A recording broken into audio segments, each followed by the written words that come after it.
Let me get this live going. Yeah, What did he do? got it.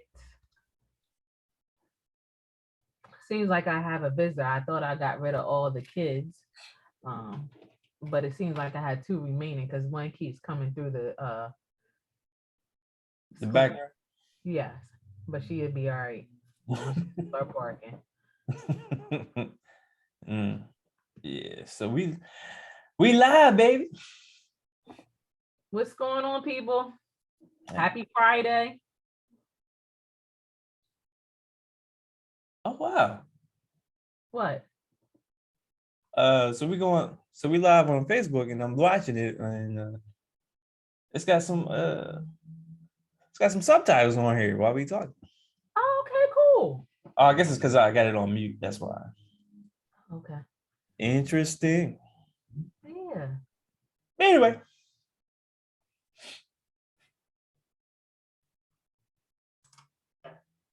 Anyway.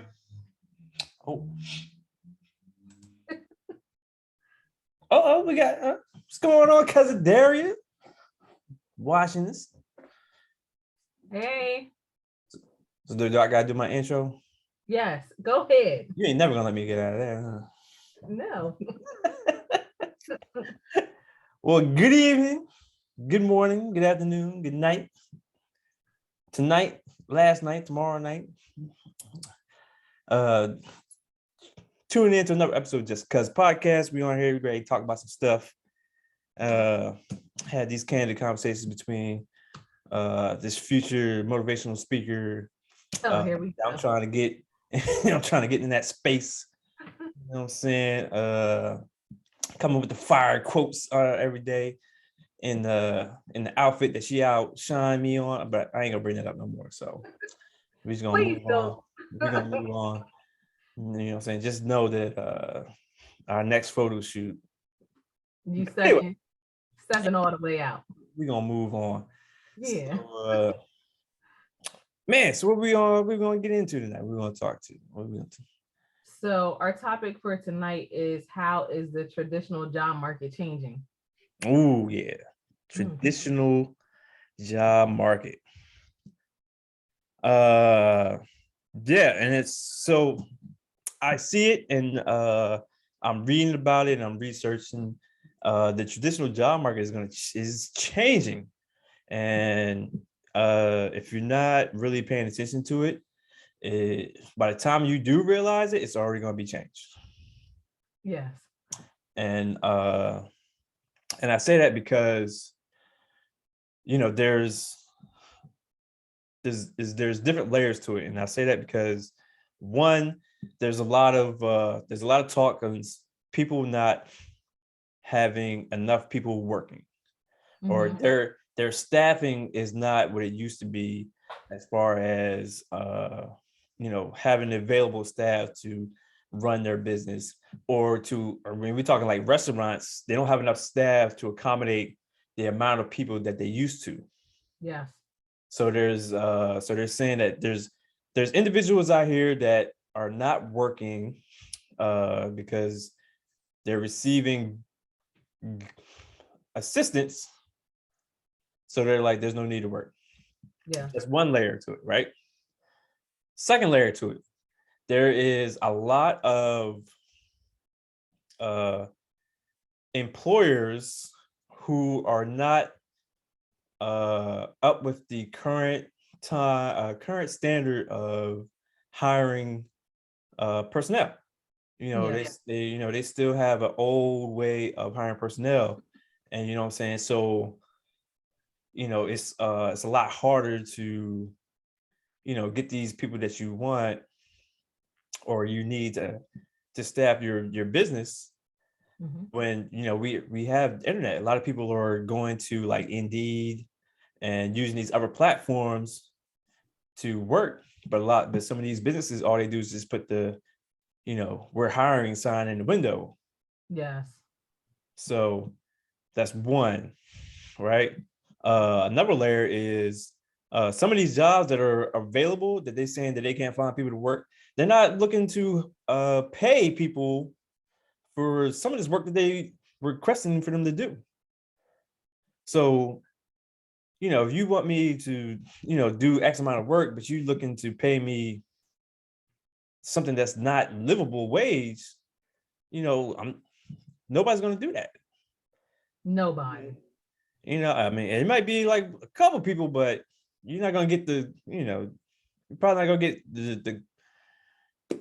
the influx of people that you're looking for to hire. That's another layer, right? Yeah. And another layer is they're purposely saying that people don't want to work, so that way they can justify replacing people with robots or autonomous ways of handling things. And it's already being implemented as far as, your food is being prepared by robots, or your food is getting delivered to your table by robots. Yes.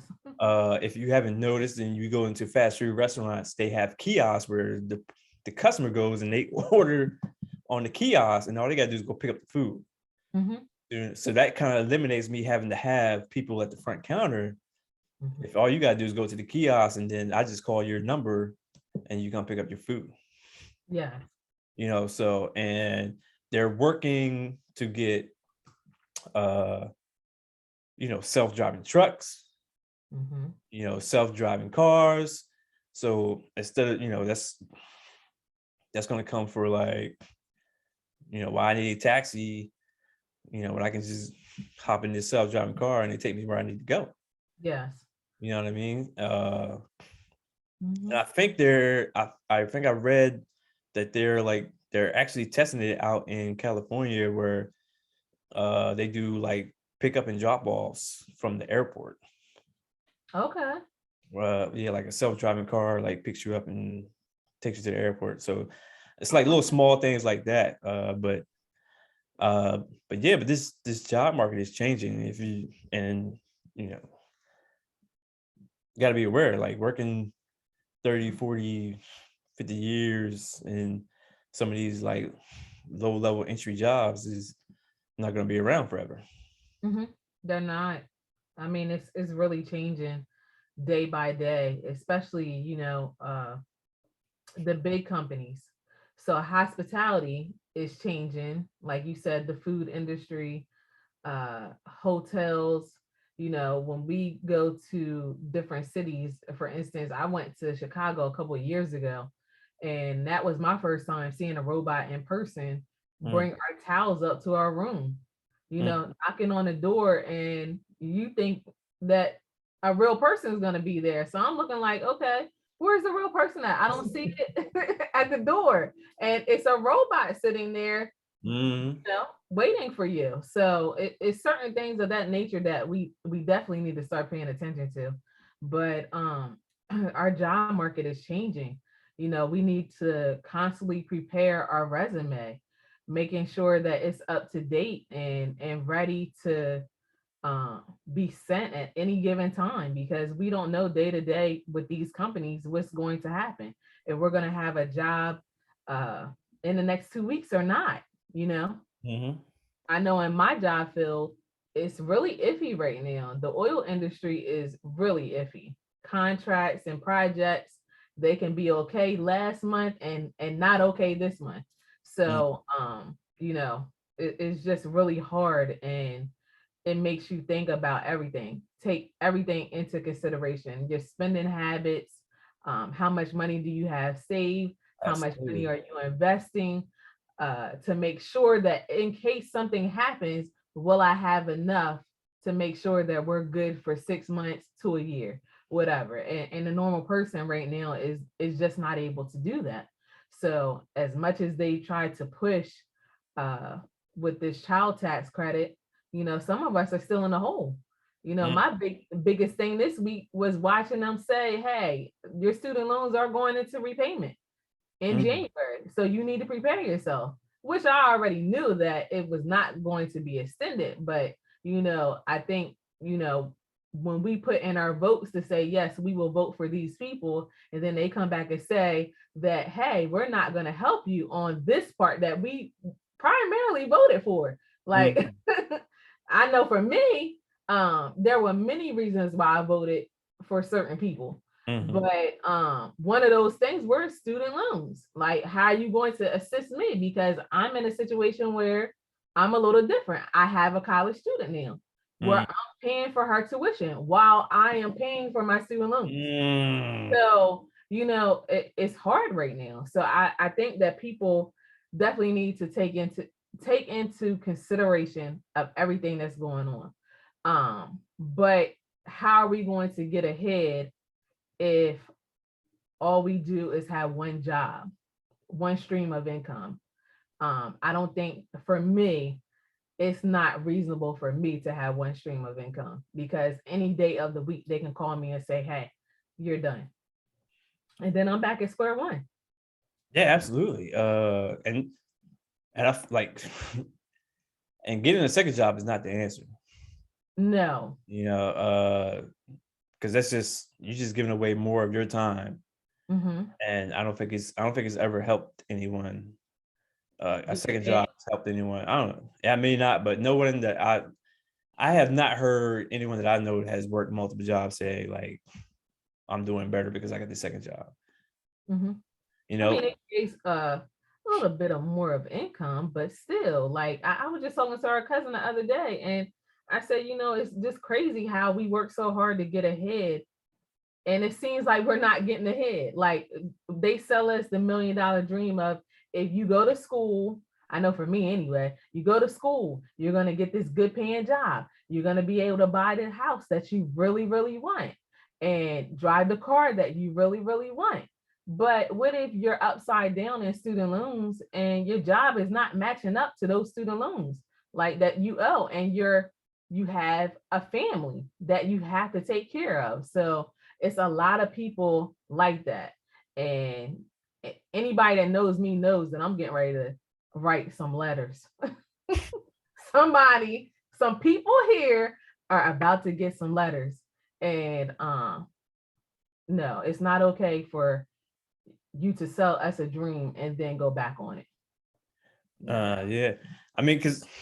This is, like you said, it's a lot to consider because inflation is Mhm. also an issue because you're getting, the power of the dollar is getting less, Yeah. and there's, and also because not with just inflation, but like inflation is bad, but also this shipping concern that's going on in our country right now, that Mhm. people are not getting their inventory like they were before, and now they're telling them, now they're getting charged storage fees Yes. for the stuff that's being, that's held up at the docks or at the ports or whatever. But it's like there's nothing I can do to get my stuff out of the port. No. But you're charging me for it sitting at the port. Mm-hmm. You know what I mean? And then all that fees, that those charging fees, and that charging me the storage fees, Yeah. they get put on the consumer. Yes. Because now Everything is so high. right, because now I gotta raise my prices because I gotta pay these storage fees, or I gotta pay to get my stuff, my inventory that I'm waiting on. Yes. So now that means that the price of things is going to go up, what I'm saying, to compensate for that. Mm-hmm. You know what I mean? And so that's more on us as the consumer. Yes, You it know what I is. mean? Yeah. And then you're talking about, for a little while, like grocery stores wasn't, the inventory at grocery stores was getting low. Like, and Yeah. and then I was just a friend of mine on Facebook was saying how like these people was paying like $15 for a pack of chicken. Yeah, it is true. You know Mm-hmm. what I mean? So it's like something that you used to pay less than $10 for, now you're paying over $10 for. That's but you're not getting paid more. No, you're not. And that's the biggest problem. Like, I went into Sam's last week, and you can't buy 2 packs of toilet paper in Sam's, or 2 packs of paper towels. And I'm pushing the limit. Like, I'm not coming here twice in 2 days. No, why am I doing that when I'm right here? But too many people are taking advantage of, or have in the past taken advantage of, I'm just gonna take everything off the shelves just so that I can have it for my family. And I Right. get that to a certain point, but I can't buy two. You gotta limit me to one. Like, Mm. no, I need Yeah. more than one. I don't want to come back here twice in 1 month. I just want to do one stop shop. I want to come in here, get my water, get my toiletries, and get out of here. But they are limiting us on daily activities right now, and Mhm. our expenses are increasing day by day. And they're going to have to do something about it. And yes, I do plan on saying that in my letter. Somebody's going to do something. Somebody. Hopefully soon. It's my money and I want it now. Yes. They're gonna tell you Yeah, call JG Wentworth. somebody's got to do something. Man, I You don't know, know. I don't know what they're gonna do. I don't know what they're going to do either, but why are we paying these people to sit and argue about something that happened in January? We need stuff to be done, other stuff to be done. I know that that is important to you, but we have other things that need to be taken care of, starting with us families.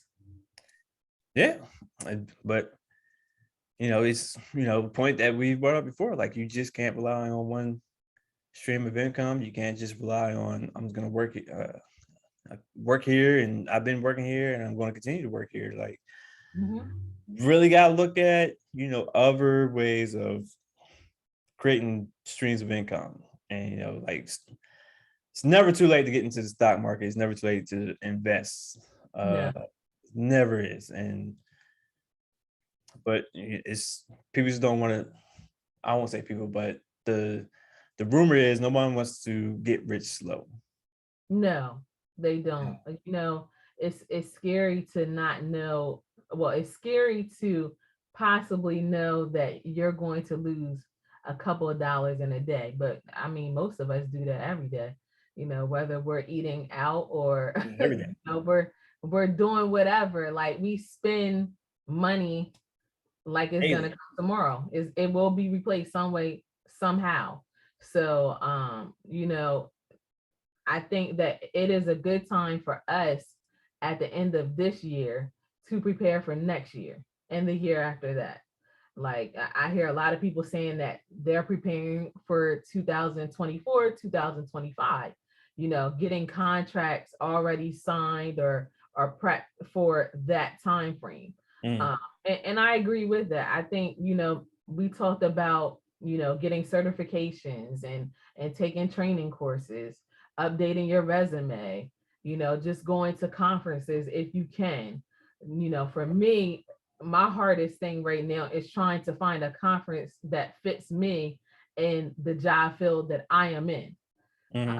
Because it's not a lot of things for that I see for information management. So it's hard right now. If you want to advance in your career, I don't think that you can wait for others to tell you, okay, you have the green light now to, you know, seek career development and Mm. going to the next level. That has to be in you. You have to feel it. You have to write it down, and you need to go after it for you if you really, really want it. And that's where I am at this point. Like I'm not waiting on anyone to give me a green light. I'm going after what I need to go after for me. Yeah, absolutely. I feel you on that. Because like being in the military, like there's always it usually is, but there's always a training opportunity for you to go, Mhm. get involved in some type of training that's outside of your field or that's in your career field. And if there's those opportunities present themselves, you gotta take those opportunities and be able to like, oh, can I go to this training? Can I go to this school? You know what I Yeah. mean? And then my advice and something that I've done is don't just go to the training and then don't do anything with the training that you went to. Oh Just so my you can put it on your record and say, like, I went to these trainings. Like actually do the training that you went to or the school that you went to, when you come back to your organization, actually fulfill those duties. Mm-hmm. You know what I mean? And because that's, those are comments that you could put on your evaluations. Mm-hmm. It is. I, huh? It is. Yeah. You know what I mean? Like, I went to this, training. I've increased the, whatever, or the productivity for this, because I went to this training, or I've implemented this that wasn't implemented before, or I've done this, or, I created this, or whatever it is, you know what I mean? But go ahead and fulfill those duties that you went to that school or that training for, and that's just additional stuff that you can add to your, your evaluation or your resume. Mm-hmm. You know what I mean? That stuff that you've accomplished in, in the organization. Yes, that is true. Like, we talked about updating your resume, but I didn't know for the longest time, a lot of companies run like a search on resumes, keywords. Mm, So you need to put keywords, like for instance, PowerPoint. If you are a SME in PowerPoint or Excel or uh, Documental, for instance. So if you are a SME in that, or a SME period, you need to put that on your resume immediately, because those are keywords to other people. mm, And I didn't know that until I was talking to one of my friends, and she said she was a SME in her organization. And mm, she was saying, how that puts you in a separate lane than everybody else. That mm, means that you are the expert of your office and you're the go-to person. So, you're already in a separate lane than the regular people. So that means that you're reliable. That means that you can be held accountable for different information. You can provide that information. And just as I said before in previous episodes, sometimes you don't want to be the SME because, you're always called on. And it exhausted me for the longest time, mm, because, people would stop from, I would say 8 o'clock in the morning and go until 4 in the afternoon, stopping by my office. And it was like, I just told you this 2 days ago. Now, why are you here again? But, it was a huge learning lesson for me to be patient with people, because sometimes people just want to talk to you. mm, And some people just really don't retain information. So it can be both, but it develops you into a manager of people as well, is what I should say. mm, Because sometimes us introverts, we don't like people at all. So it kind of bothers us when we have to really deal with people. I know it did for me for a long time, until I actually got out on the floor and I had to actually deal with these people every day. And mm, then uh, something clicked in me to say, y'all are not going to get on my nerves anymore. I'm just gonna manage y'all how I manage y'all. I'm going to set up boundaries to say, hey, only come to my office if you send me an email and schedule, an appointment, something along that line, or we can schedule something for a conference room where we can sit down and actually have a session with you. But you can't allow people to exhaust you or jobs to exhaust you. You have to go in thinking, what can I offer them, and what can they provide for me? mm, mm, absolutely. Yeah. A lot of people they think that jobs are exhausting, and I hear a lot of complaints all the time. I mean, like, if you go to McDonald's, it's always someone with a bad attitude where they don't want to be there, and it's just like, Not my fault that you work here or you're on this shift. Don't come at me because you're working here or you're on shift. I mean, old to young, right? Like, Oh, I used to work at McDonald's. I know. I worked at McDonald's. I know. You know what I mean? So the issues. I know it. I know it. You know what I mean? I gotta take it out on the customer.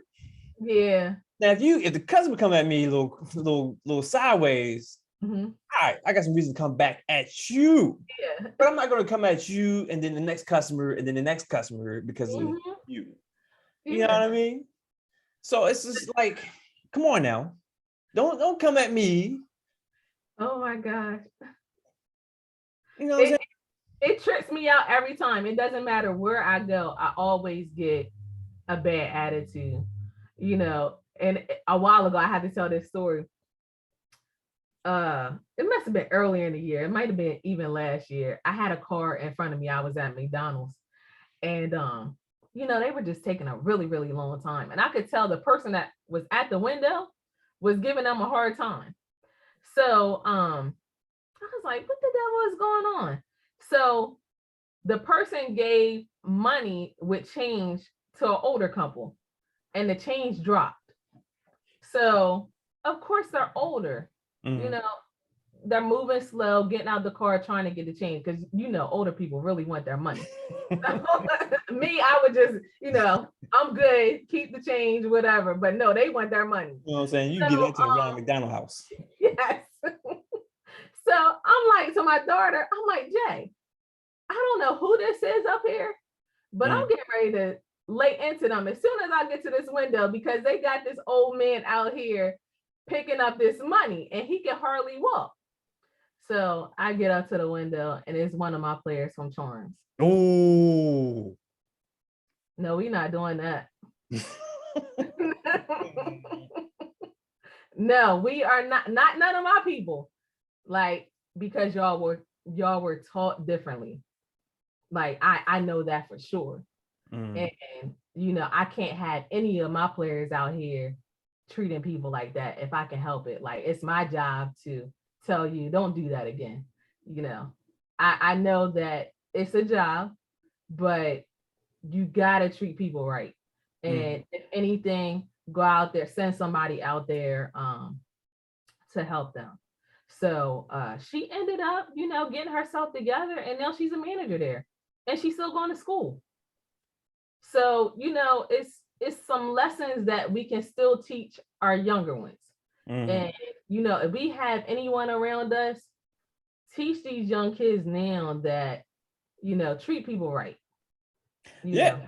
Look, I don't know what I don't know what kind of onboarding Chick-fil-A does. I know, right? But y'all, and look, here's another thing, right? Because like I was in Europe for 3 years, right? They have McDonald's and they have Burger King in Europe. They have and then they had their own like fast food type restaurants, right?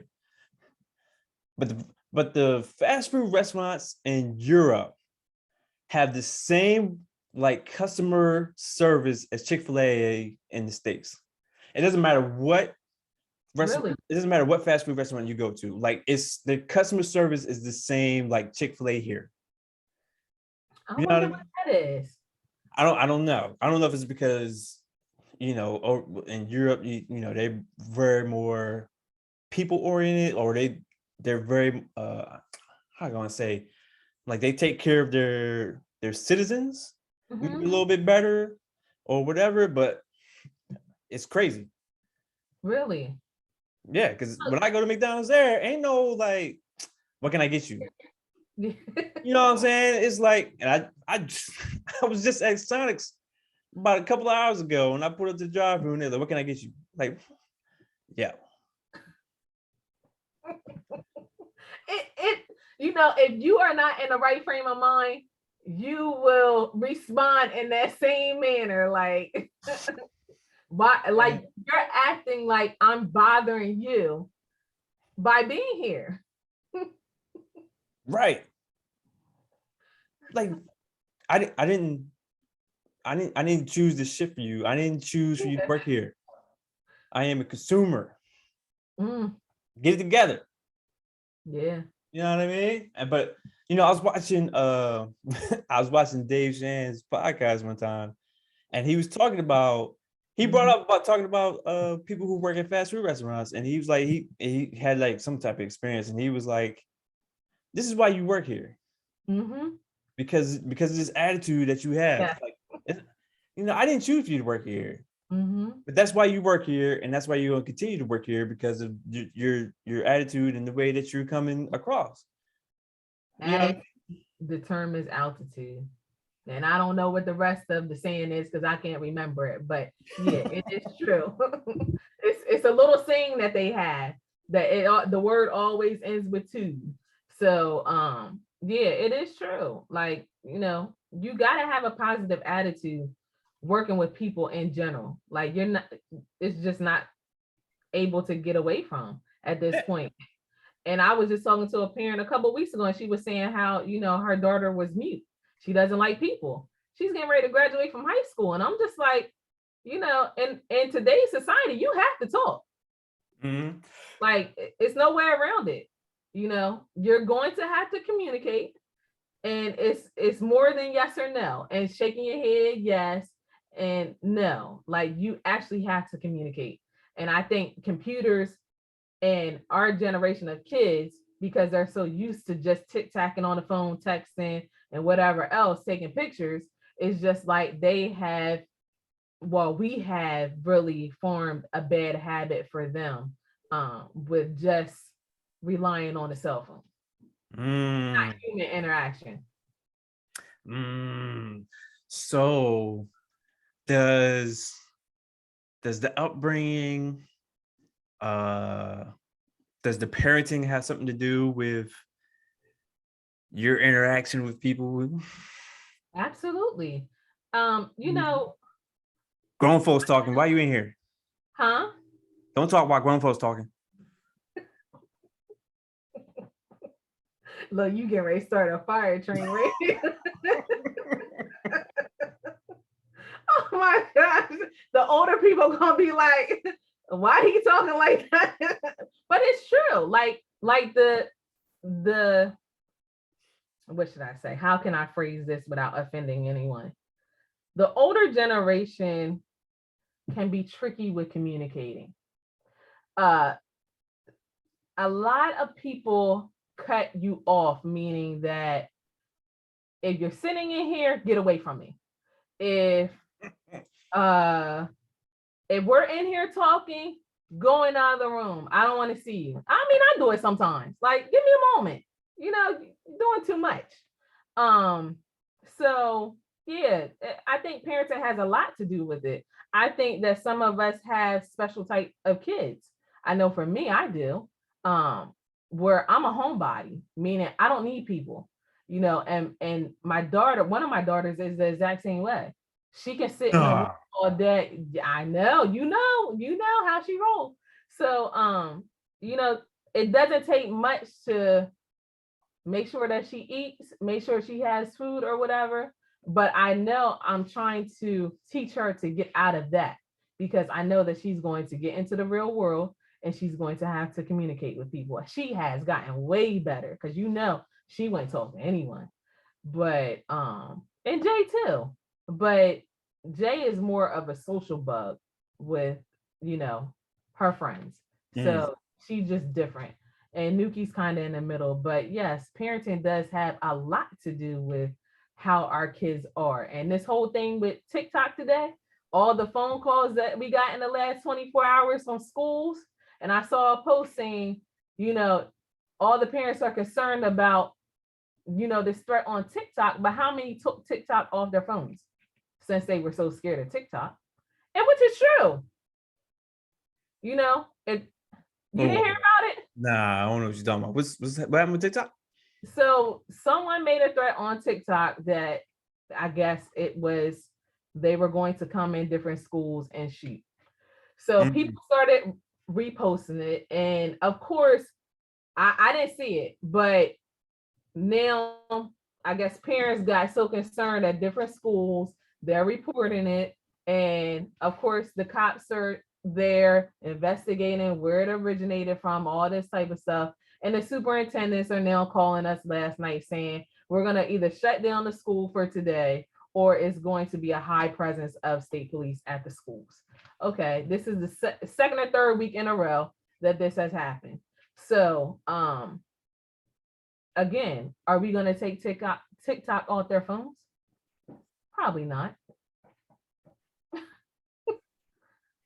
Nah.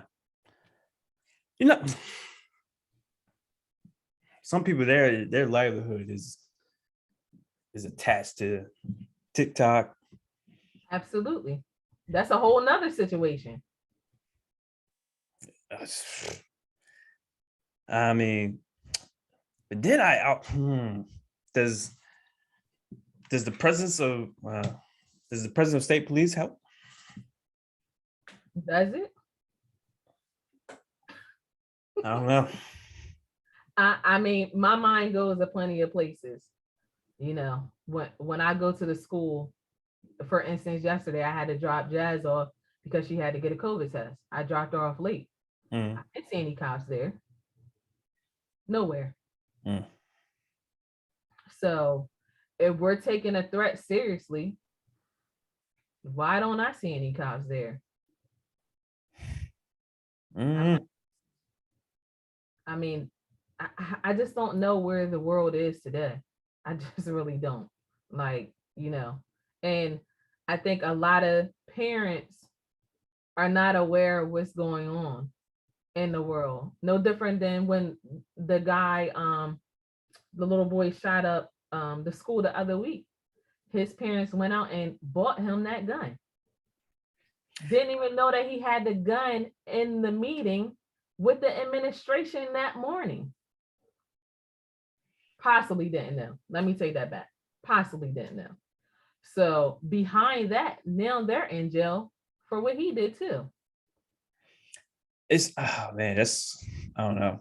It's need more information. Yeah. Because I think there's a lot to unpack in there. Because buying weapons for, well, I'll say for underage for your kids is not something new. That's something that's been done for a long time, and you can you shocked? Yeah, I mean, my mom was not going to buy me no gun. Your mom wasn't, but that's not something that's not new. Yeah. You know what I mean? And kids, I think was it 16? I think you can purchase certain weapons at 16, 17. Where? But you can't buy alcohol until you're 21. There is certain weapons that you can buy under the age of 18, under the age of 21. That actually shoots people. I mean, that can harm people. Yeah, you can't. I don't think you can. I don't know the full, the full requirements, but there are certain weapons that people under the age of 21 can buy weapons. There are certain weapons. I think it's like low power type rifles for like hunting and stuff like that. Yeah. But buying weapons for your kids is nothing new. You see the couple of pictures that's been going viral with the representatives where they took Christmas pictures and everybody in the family had a weapon? Yes, I did see that the other day. And they were saying how I don't even know who shared it, but it was a group of Black men with all weapons in their hands, and it was a group of a family that had weapons in their hand, and they were comparing the two. They were saying something like the one is labeled as thugs and the other one is labeled as the American dream or something like that. Yeah, I did see that, but when I see stuff like that, I generally scroll past it. Because it's just like it is what it is. And it's gonna be an ongoing fight at this point. Ongoing conversation is what I should say, not a fight. But yeah, it's definitely really eye-opening. I always hear about parents doing different things for their children. But I think this is probably in the last 2 years that I have personally seen a change in parenting. with doing kids' homework, writing their papers, doing their college work, going to the extent of paying people to get into schools. And, it's just, it's been, it's different when you see it on a personal level than in the news. So, I told Jay, you want to go to this college? I'm gonna tell you right now, I'm done with writing papers for a lifetime. So don't even come to me and think that I'm gonna write your term paper. I'm done with 10-page term papers or 20. No, I'm not doing it. But there are some parents out here that are really doing it. And am I gonna be one of them? No, I am not. I ain't trying to write my own paper. Exactly. So, it's different parenting right now. I mean, we want all our kids to be successful at any cost sometimes. And that's a huge lesson to be learned. I know for me, I want you to be successful in your own lane. You have to do the work. I'm not going to do it for you at all. So that's just what it is. You may not like it. You may not understand it. But this is a hard lesson that you are going to have to learn. Makes me wonder. I gotta process that question. Yeah, how I want to answer it. Because, like, all right, so I ask. So, like, if you, is there? How do I want to say this? I don't want to use like celebrities, but I guess it'll help my question. But like, if you're in the music biz and your kid wants to get into the music biz, do you let them, figure it out on their own, or do you assist them in, in their venture to get into the music biz or whatever industry? Like if you're in the medical field and your child wants to get into the medical field, do you assist your child or, use your resources or contacts and, to help them get in the medical field? Or do you kind of like, where's the line? Where do you draw the line? Yes. Where do you draw the line in the, where do I draw the line? Where do you draw the line? Because you're saying like, you're not right, which I get, you're not writing no term papers for your daughter. But like, if she wants to get into coaching or, this AAU, platform, and you're in the AAU platform, like, do you like assist her or, use your resources or contacts to help her into getting into the AAU? Or you're like, hey, you just got to figure it out on your own? That's how I did it. So for basketball, it's funny you bring that up because we've been talking about that on our podcast too. For her with basketball, it was a little different for her. It was a hard lesson because I think she went in diving in thinking my mom is a part of a board. She's a coach. She has connections. She has relationships with different people, and I'm going to have it easy. I'm going to be an all-state player. I'm going to be voted an all-state player and this or that. And it didn't happen that way at all. She was, each time she was not. Then I think her only year that she did get on was, if I'm not mistaken, her junior year when she was coming back off the injury.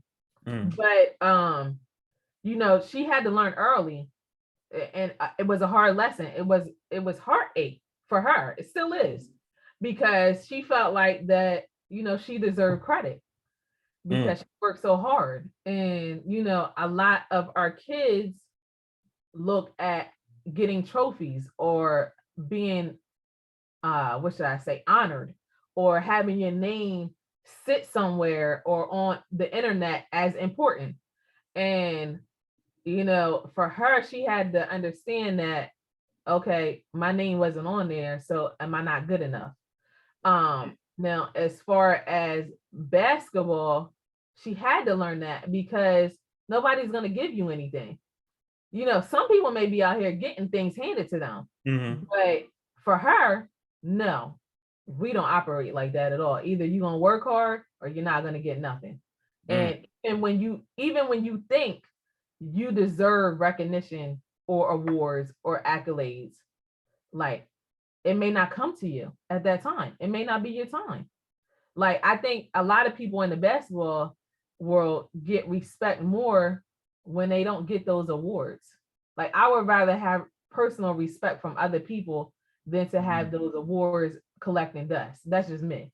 Like, all the other stuff don't matter to me. Like, I know a lot of people in the AAU world think that trophies and winning tournaments are important. And when I got out of actively going to tournaments, it was draining for me because it was just like, I would rather see my players be out here living their dreams, going to school, being honorable people rather than having those trophies sitting on a wall, collecting dust. That doesn't matter to me.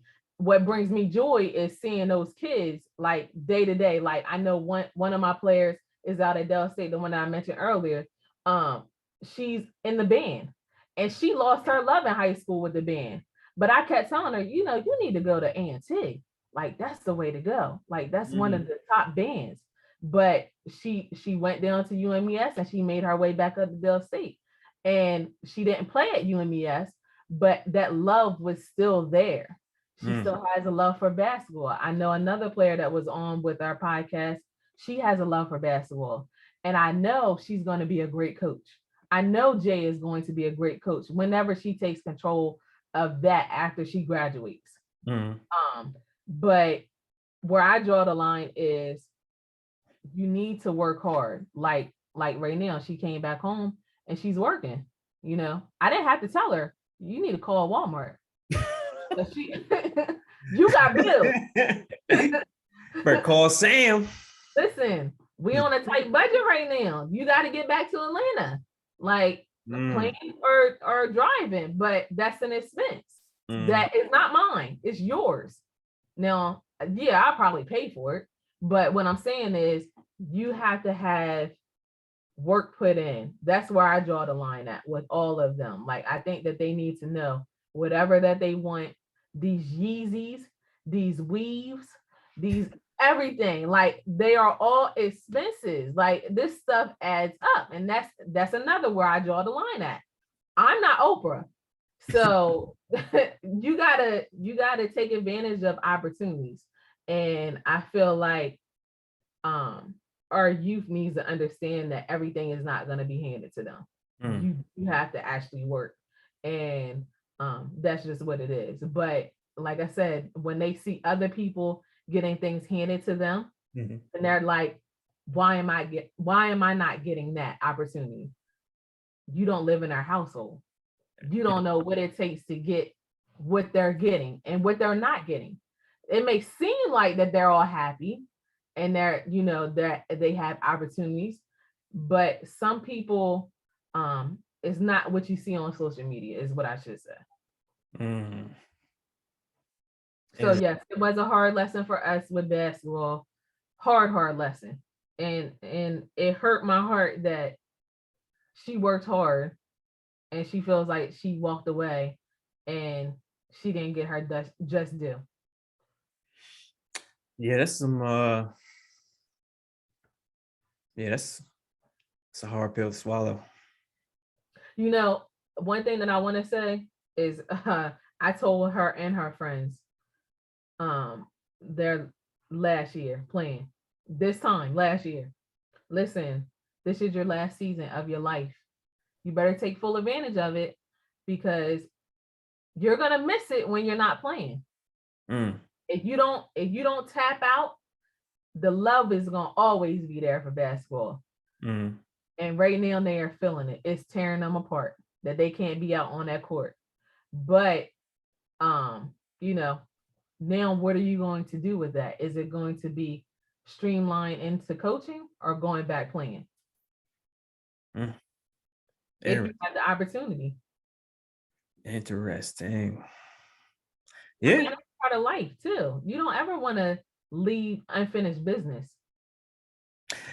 You know, this years like this was I think I was like my first 3 or 4 years in, and I was talking to this retired guy, and Mhm. I was talking about, I was like, I'm probably gonna, I'm looking to get out, when my term is over and whatever. And they was like, he was like, then I was like, I think I was E4 at the time, and he was like, you gonna get promoted? And I was Mhm. like, nah, I'm just gonna get out. And he was like, why not, keep progressing until you get out? He was like, what? He's like, you should, even if you are gonna get out, Mhm. you should continue to progress. Yes. Even though if you have plans to get out. And I was like, that's a good point. Mhm. But 21 years later, uh I continue to progress. I had some hard times, some tough times. And I know that feeling of like when you work hard and you know when it's time for that evaluation to come around and you think that you've done amazing and you just like, I need to be promoted to, general of the army. And it's just like, and you don't get it. Yeah. You know what I mean? It's kind of like, well, what do you mean? You ain't tell me I was doing bad. Yeah. So why am I getting this? Oh, well, you think I could? I was like, well, you could have told me this, but all right, I got it. You know what I mean? And so I understand that, and I know how that feels, especially in the military. Like we go for that a lot, especially because evaluations is what helps us to get progress, because that's Mhm. what shows what we've done when we get to a certain level where we're not sitting in front of people. Our records speak for us. Yes. So and that's what determines if we get promoted or not. I'm along with some other things. Mhm. So it's it's hard when think you worked hard, and sometimes you don't get that recognition that you think you deserve. But then sometimes afterwards you reflect back and you look back and like, well, did I really or did I not? Sometimes you really didn't deserve that recognition. Sometimes you really did. And maybe the person that was supposed to give you that recognition just for whatever reason didn't give it to you. Yes. So, but you can't let that discourage you. You can't let that, you know, hold you back. You can't let that, you know, change your mindset or allow it to not progress you. You gotta take it as a lesson. All right, this is a lesson. I gotta learn from it, and I need to apply it so that way, you know, I continue to learn. I continue to get better, Yes. and that's what you got to do. You know what I mean? And that's what I did. I just continue to learn. I continue to implement things that I feel is right, and other things that I've adopted that I felt was good, and other things that I didn't like, I did not adopt it. Yes. So, you can learn from everybody. You can learn from good leaders. You can learn from bad leaders. That is so true. You know, So true. you learn from everybody. You can learn from good friends. You can learn from bad friends. You know Mhm. what I mean? You learn. So you even learn from strangers. You So can just basic conversation. It's basic true. conversation. You know what I mean? So you got to take that. You kind of humble yourself and taking that input. It might Mhm. even be somebody that's under you. It might, because Mhm. we're in a world. One thing I notice right now for me is we should always be learning. Like it should never stop. And we should be learning from each other. And I think sometimes a lot of us get in the crabs in the barrel mentality of, oh, I think they're getting ahead, so I have to be jealous or whatever the case may be.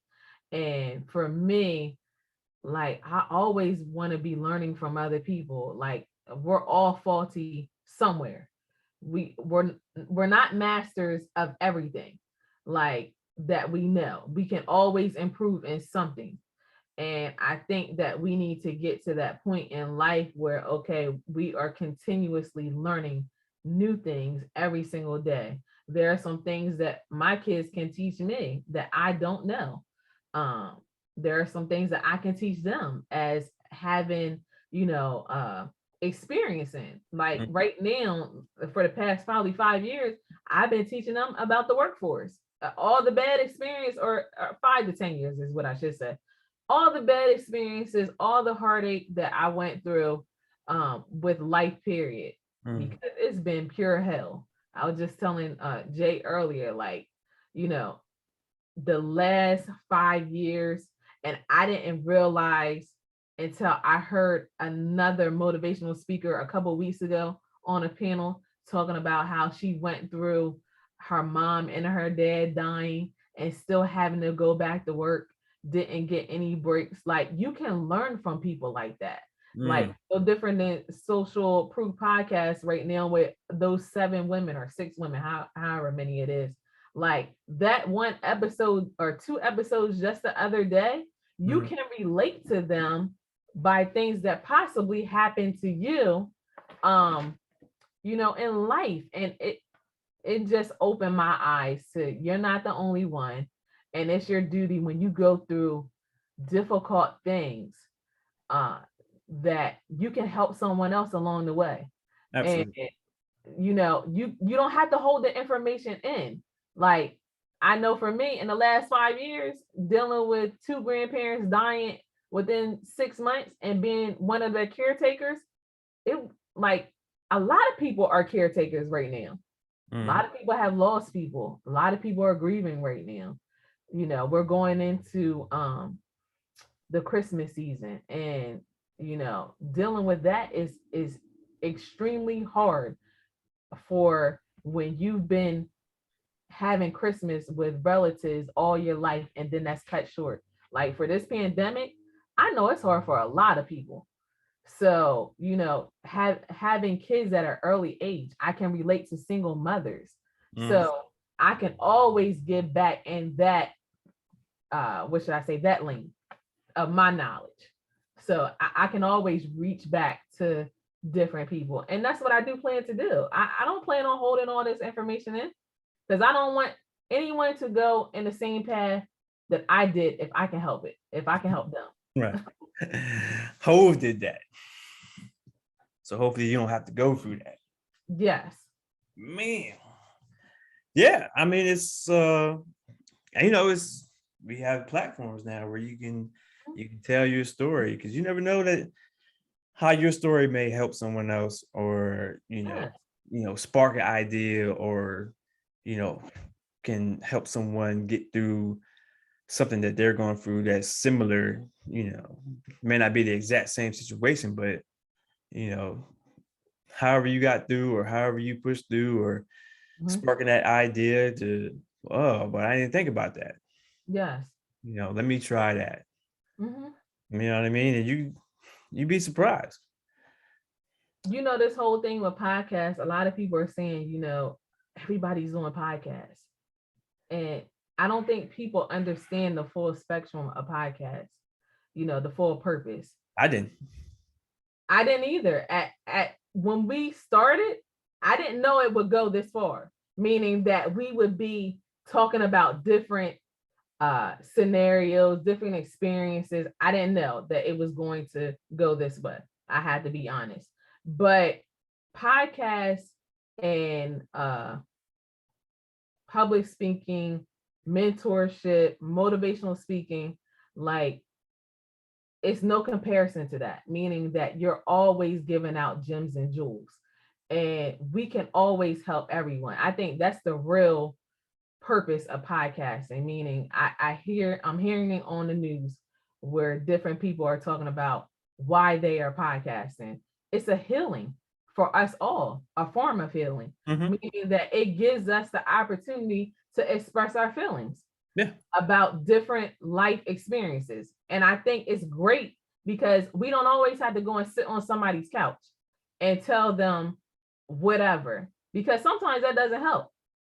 sometimes church does not help. Sometimes you really can't pray this stuff off. Like you really have to do the work in order to make sure that you are look. I'm sure I'm gonna get a phone call about that too, man. I'm always getting attacks on the hands, like India, why would you say that? But it's just like, yeah, sometimes I'm not saying that God does not work. I'm not saying that. But what I'm saying is sometimes people rely on just going to church and you're not praying and you're not doing the stuff that you need to be doing, the true work that you need to be doing. Yes, you can read the Bible all you want to, but your actions can speak otherwise. That's what I'm saying, people. So, and I'm not going no more into that because, like I said, I'll get in trouble. But so, yeah, I just feel like podcasting is a form of healing. And like I said before, it's something that when I started this year, I didn't have any intention on doing this at all. I was straight into India's creations, getting to this bag. You sure was. Like, it doesn't mean that I'm still not getting to the bag, but I love to do this with my cousin because it's something that is a little different. That's what makes our podcast a little different than others. That you're gonna get the real deal over here, the honest truth. I'm not gonna BS you and give you some lies. You're gonna get the real truth here. So that's my take on that. Yeah, I agree. It's a form of therapy. It's therapeutic. It's getting it's talking through things that's on your mind, and it's like, who can I talk to about this? And not just, it's not saying that sitting on the couch doesn't help, but sometimes sitting on the couch and talking to someone who can't relate to it can be difficult. You know what I mean? Like the cultural aspect of it. Like, if I'm here to tell you about something, but you can't relate to it culturally. So now I got to explain to you what I'm going through, and then for you to understand, and then for you to, analyze that or whatever that they do. Sometimes that can be a little difficult. But hey, cousin Carla, what's going on? But yeah, but like it's therapeutic. It's a form of therapy, like being able to talk and talking to you and us being family, we understand culturally, from our, the stuff that we went through or the stuff that we talk about. You are able to relate and I'm able to relate to you. So it's, it helps, it makes it easier, and it kind of clears my head, of thoughts that I had and going through stuff. So I appreciate it. And and it's genuine. It's genuine. It's not forced. It's not fluff. It's not fake.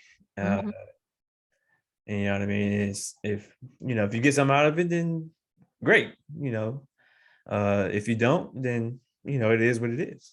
Yeah. So I was talking to my boss earlier and she said, India, why is it, she was talking about her niece and nephew that's around our age. And she said, India, why is it that the older generation comes so hard down on your generation, because y'all are doing things different and y'all are speaking the truth and y'all are actually communicating? And I said, I don't know why. I mean, I can't give you a solid answer. It just is what it is. But I think our generation and our kids need a different set of parenting, a different style of parenting. We're not saying we're perfect. We're just fine tuning what we got. And I know for sure with my first finished product coming out of high school this year, like, I did well, did a damn good job. So, so that's where I am at this point. Like, it's my job to do that. And with the other two as well, like, they're not perfect kids. No, they're not. But it's my job to make sure that they're good. And when they get ready to have kids, that they'll do fine tuning to my style of parenting. And a lot of people may critique it and say, hey, we don't agree with that, but they're my kids at the end of the day. So, just like you did with your kids, respect me doing with what I do with my kids. Um, so, it's a little different. And it goes back to what we were talking about with relationships with different people. I may get with someone that did not do what my mom did not experience her style of parenting. So it just doesn't mix well. So we just have to do what we need to do for our kids and make sure that they are emotionally straight, physically straight, mentally straight, and financially straight. That's where I am with mine. Yeah. A couple. Yeah. I think it's like you said. Life should be a continuous learning. Mm-hmm. And you should be continuously progressing. So that means that your parenting should continue to progress. I would think. Yes. You should continue to build upon what your parents did. Like there's some things that your parents did that would like to implement into your parenting style, and some things that you don't want to. Mm-hmm. You know what I mean? And it's there's nothing wrong with that. I mean, within reason, but it is what it is. But you got to be able to hold your ground, stand on your feet, and be like, look, this is how I want to do it. Yeah. I got your input. Mm-hmm. You know what I mean? If I want to use it, then I'll use it. If I don't, then I'm not. Yeah. You know what I mean? Like you said, you have to stand on it. Um, it can be real tricky with these kids nowadays because they have everything going against them. Like, if you do something, I'm going to go to school and tell on you and all this other stuff. And it's just like, I'm your mom, I'm your dad, it is what it is. And you will respect me. But I think you have to set the tone with your with your kids. Like, they have to respect you at the end of the day. And I think that's a lot where we went wrong with this generation of kids, where they think that it's optional to show respect. And for us, we didn't curse around our parents and act a fool and do all the stuff that these kids are doing. This generation of kids they're just different. So But it's man, I'm not a parent, so I can't, I don't have no experiences to pull off, but kids would do what you allow them to do. mm-hmm. You know what I mean? And also kids mimic what they see. Yes. You are the example, whatever. So if you're my parent and to me, you are the moral compass of what's right and what's wrong. Absolutely. So if I see you do it, then that's right to me. Mm-hmm. There's no other, real example other than, when you go to school and, but you, once you get to a certain grade, you don't have the same teacher all day. No. You know what I'm saying? Like you start having multiple teachers, so you get multiple people, and then after you kind of tune them out a little bit. But when I go home, it's you, Mm-hmm. or you are the example. So Yeah. you are what's right and you are what's wrong. So if you do it, that must be right. Yeah. So that means I can do it. But it's real tricky now. And I was just talking to Jay earlier about it. The kids now, like you said, they mimic everything that the parent does. And some of us parents say, where did they get that from? They got it from you. Go ahead and go in that bathroom and look in that mirror. Don't close your eyes. Look in that mirror because it comes from you. And if they didn't get it from you, they got it from that phone that you gave them. And exactly. And you allow them to go in there and scroll for whatever. Mm-hmm. So, we definitely need to be held accountable for our stuff, and we have to lead by example. I don't ever want, I just told Jay earlier, I never wanted to put them in a situation where they didn't think that they had to not work for nothing. That's why I've continued to work. You think you're going to get that unemployment check every week? No, you need to go get a real direct deposit. Like, that's just what it is. Or you're going to create a business that you have a stream of income coming in. Like, I have taught you the way. You have seen it firsthand. Either or, you can have a direct deposit or someone pay you. Either or. But you're not going to sit at home and just collect a check just because you don't want to work or you're lazy. We're not doing that because it wasn't taught to me. And that's another thing I wanted to mention. I think mom has been on her job 30 something years. I've seen mom work in different departments where she is. And I think she's done well for herself. And she's continued to work there for a long time. So that's what I know. I've been on my job 17 years. So that's what I know. So I want my kids to know that they had the option of doing the same or they can do differently. But they need to know their options. But you're not going to sit at home. That's not going to happen. Not work. So yeah, we definitely need to teach this generation to take care of themselves because no one's going to do it for them. It's not going to happen. Yeah. You also got to teach yourself too. Mm-hmm. You need to be learning. Again, it's never too late to start investing. Never too late. It's never too late to learn about it. And it's not for a certain demographic. It's not for a certain group. It's you have to get in it. You have to learn it. And you know, because it's going to help in the long run. Because if you say, well, I wish I had done it 10 years ago. I wish I started 10 years ago. Well, if you start today, 10 years from now, you could be like, I'm glad I started 10 years ago. Because if you wait another 10 years, you'd be like, man, I wish I'd done this 10 years ago. Did you see that Amazon calculation the other day?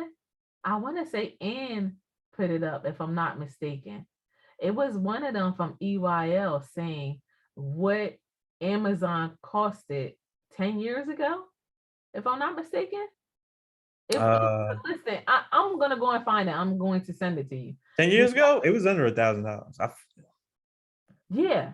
So what they were saying was if you had invested 10 stocks or something like that, you would have $10,000 more right now, or easily. And it messed me up the other day because I'm like, man, where were we? Not paying attention. I'm gonna tell you, I think it was 2016. When I first started getting this entrepreneur, well, it's not the first time, but the first time I took action in this entrepreneurial world trying to do something. And I was looking up something and I came across Shopify. Okay. And Shopify was like, I think it was like $200-$300 a share.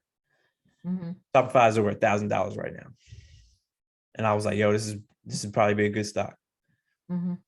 Back in 2000,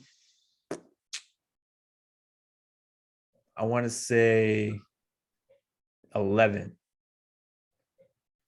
I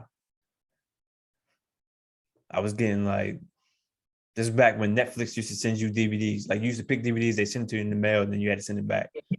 And I was like, yeah, this is interesting. And then I seen something where they was like, we're about to go into streaming. And I was like, man, it's interesting. Hurts my heart.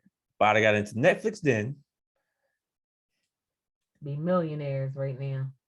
That's what I'm saying. That's like Bitcoin right now. Or, well, not just Bitcoin, but the cryptocurrency. If you learn about the cryptocurrency now, it's still young and it's still in its infancy age. And you just got to get out of your comfort zone and get out of that, I don't feel like learning. Learning about money and learning how to create multiple streams of income. If you learn about crypto now, you still be ahead in the next 10 to 15 years when it starts Yeah. getting better.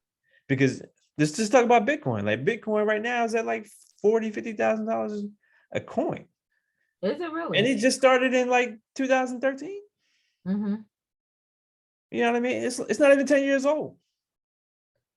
I think the turnover time is definitely different now. Turnover rate, turnover time is definitely different, and I think that everyone, if you're smart, you will take the time and learn these different things. It's going to take some time, but at least you're advancing in that. You're doing something different. And when I saw that post the other day, I was like, man, like what was I doing?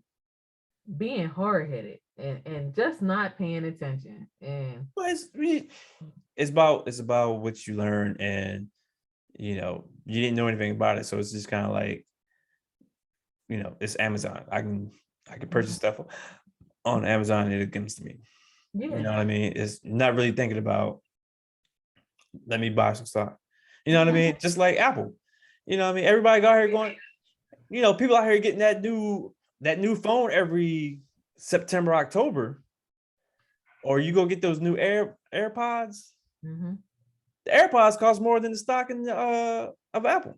They do, and which is crazy. And is everybody paying attention to what's going on right now? Like they split it up so people could actually afford to buy it, to buy more stock. I mean, how easier can they make it for us? We spend that on sneakers. Jordans are way more than that. And I keep saying it's crazy to me. The people that will go and buy sneakers, buy Jordans, and you don't buy in Nike stock. Like, why not take some of that money and invest in Nike or Apple, period? Apple is not going anywhere right now. They're just not. I mean, y'all can stay on that Galaxy stuff if y'all want to, but no shade. But it's not the same.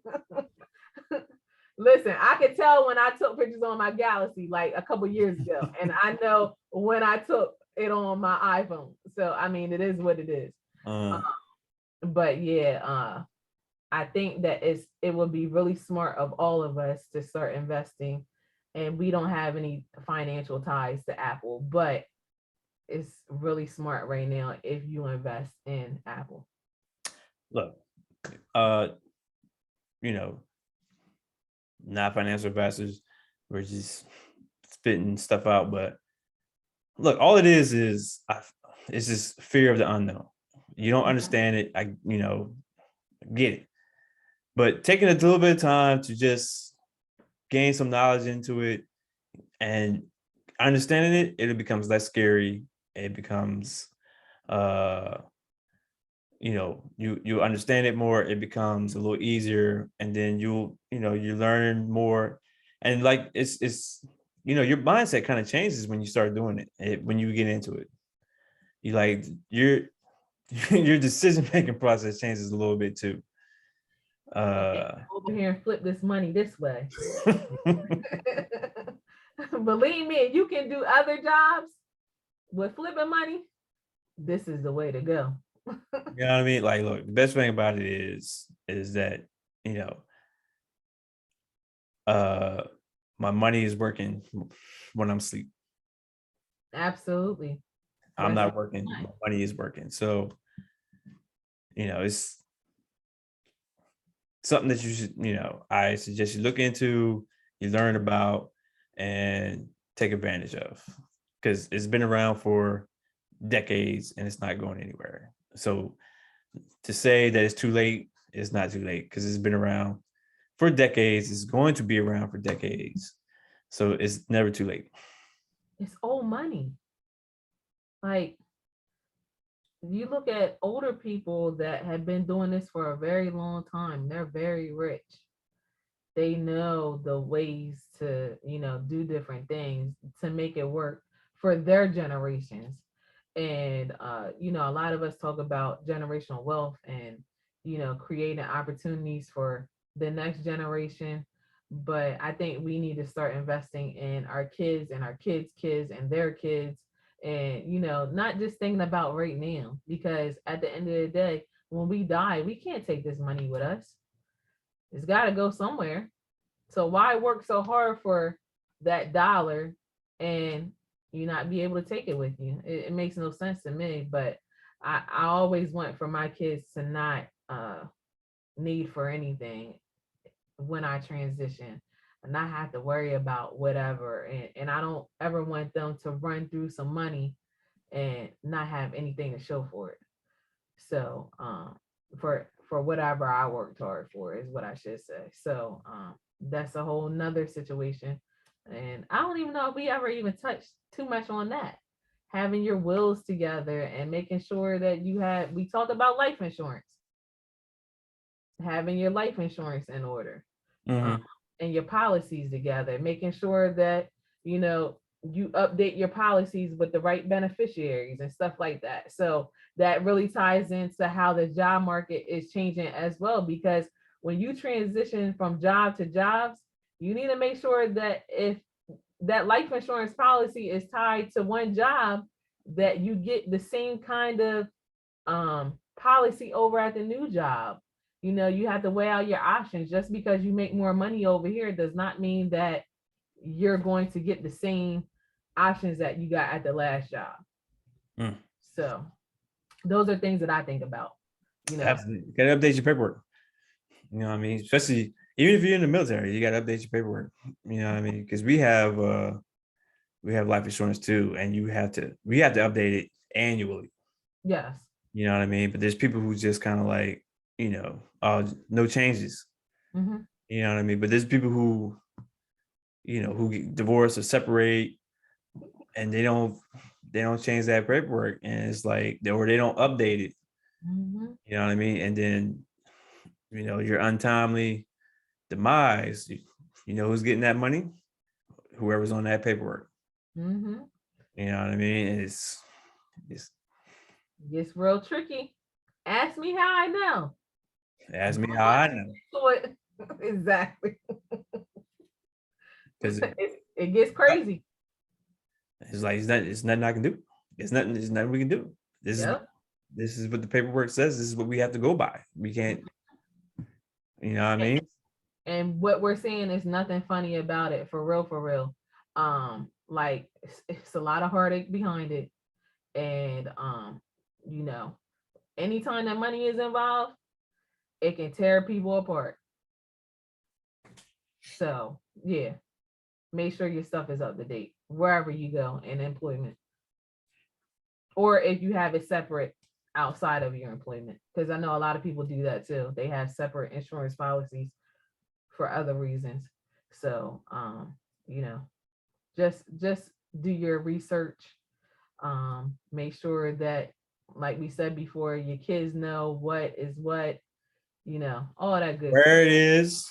Yeah. Mm-hmm. Where that will is, where that insurance policy paperwork is. So that way they know where to go get it, and they have access to it, and they're able to provide that. Yes. And what you want. What kind of service you want. Yeah. So like You, Ray always says, we're not financial advisors at all. At all. We're just telling you, get your stuff done. Stuff that I've seen in the past. Mm-hmm. Man, like I said, you can burn me in the backyard. I'm good. It's crazy. Crazy, crazy. That's all I can say. But as you go along, you know, life gets easier. That's all I can say. I can smile right now. Mm-hmm. Yep. All right, enough of that gloom stuff. Yeah. Man, I think we're good for the evening. Yeah. Good session. Mm-hmm. I agree. It's always good times when I'm talking to you. Podcast, Always. all that good stuff. We getting ready to slide into Christmas next week, 8 days away. Y'all be safe out here with these people. and be patient. I'm not going to shop anymore. Yeah. I am done. If you just now starting your Christmas shopping and thinking it's going to arrive at your door, Yes. yep, look like you're gonna be having a late Christmas. Mhm. And some upset people. Because they want their Christmas gifts on Christmas. Yeah, I was talking. Who was I talking? Somebody I was talking to, and they was like, "Oh, I was talking to this guy at work, and he was telling me he was like he told his wife to start shopping at the beginning of November, Mm-hmm. but she ain't listen to him, and he was like, she started shopping like earlier this week, Oh no. and because because back in the day, you got stuff on Amazon, you just get Amazon in like 2-3 days. You ain't getting stuff in 2-3 days on Amazon like you used to. Is Amazon running behind right Hey, just telling you, now? it's I a gotta reason check why they out. put if you want it by December 23rd, you need to put your order in by Right now. that date. So if you're trying to get something online and you want it by next Thursday, Hmm. Man, that's a little tricky. I'm just telling you. Yeah. I say go the gift card route. Everybody loves a good gift card. Hey, go out here and buy some Nike stock. That too. Mhm. That's what I got my mom last year. I bought her some stock. Mhm. Yeah. I think it's a good long-term investment too. Mm, Like if you're thinking for kids too, I would consider that a possible good option for them because it's just going to stack up. It's not really going anywhere, hopefully, and things like Disney and Apple, things of that nature, Nike, you don't see it really going upside down right now. So Microsoft. Microsoft is not going anywhere. Yes. So yeah, like I said, y'all be safe out here. Do what y'all do. Mm-hmm. But I'm gonna be sitting right here at home. Yeah. I'm still debating on what I'm gonna do, but Yeah. yeah. All right. All right, y'all be safe. We'll see y'all hopefully next week at some point. Oh, Huh? we're gonna do a pre-Christmas? Are we doing? Well, I guess we have to decide that. We'll talk about it. Yeah, yeah. All right, we'll talk to y'all soon. All right, later.